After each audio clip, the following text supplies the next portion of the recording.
Rydw dwi'n berchenog ffarm Pant sydd dros 400 mlwydd oed. Mae gennym ni wynllan yma, mae gennym ni berllan, a da ni hefyd yn botelyn dŵr yn hunan.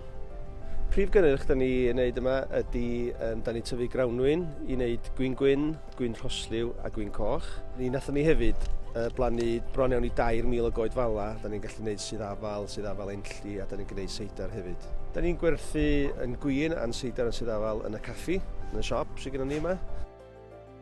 Twristiaid wrth i bod yn dod yma blasu cynnyrch lleol wrth gwrs. Da ni'n gwerthu bistros lleol, da ni'n gwerthu restaurants lleol a delis lleol hefyd. Y prosiect diweddara ni ydi poteli dŵr.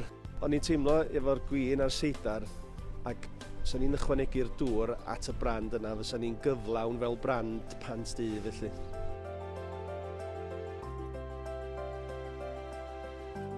Y meddylfryd tu nôl i'r prosiect yma oedd mynd yn ôl pan ni'n blentyn bach yn byw yn y ffrinallan Halsan a gweld y twristiaid i gyd yn mynd i Beirgelat ac Abersoch a neb wedi ffrinallan.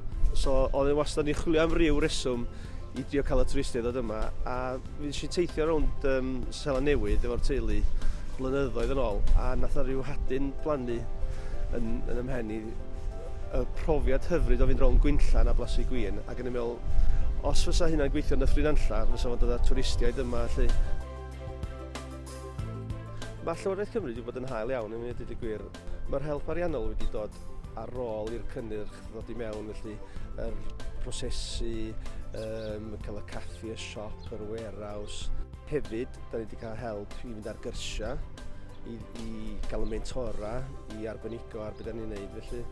Gafon ni gefnogaeth ariannol i borholio, i chwilio am y dŵr trwy'r graig. Oedd yn gret i ni ar ôl ffendio'r dŵr bod yr ansawdd yn bir, bod yn wych a bod gennym ni ddigon ohono fo hefyd. Mae'n gret bod na gymorth yna i chi bwsio'r ffiniau yn ariannol. Heb y cymorth dwi'n meddwl fysa chi'n aros yn llonydd a wedyn yn diflasu ar eich breuddwyd ella. Delfryd ni ym Mhan ydy gwahodd pobl yma i roi profiad gwahanol iddyn nhw mewn ardal hyfryd fel Dyffryn Nantlla, Dyffryn Rhewlifol ac pobl yn dod dros y byd i gyd yma ac rhoi y profiad iddyn nhw weld beth sydd gennym ni yma ac i flasu beth sydd gennym ni yma ac iddyn nhw fynd adra i wahanol wledydd ac cofio amdano ni ac bod nhw wedi cael gwir mwynhad o ddod i Gymru.